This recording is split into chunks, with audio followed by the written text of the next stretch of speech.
June 26th is observed worldwide as the International Day in support of victims of torture, considered one of the cruelest crimes against humanity. Torture is particularly reprehensible as it violates the personhood of victims and robs them of human dignity. It is often used as a means of coercion and dehumanization to violently assert the perpetrator's power and dominance over their victims.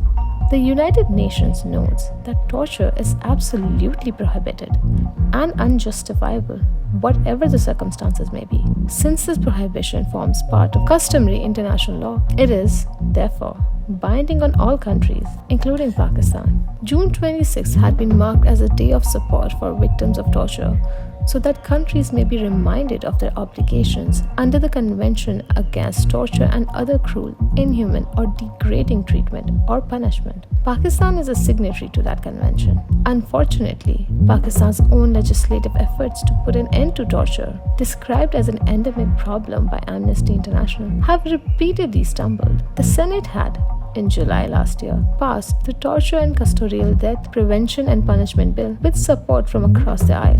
The PPP's Shahri Rahman had introduced the bill, and she had been supported by then Minister for Human Rights, PTI's Shirin Mazari.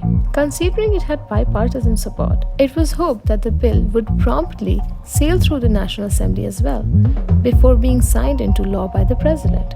It is unfortunate that it has now been almost a year, but we have yet to see it enacted as law.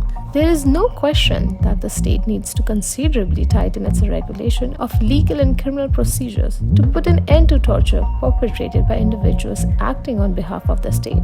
The extent of the rot in our system can be judged by the fact that physical or psychological torture is now considered almost a given in police and intelligence investigations.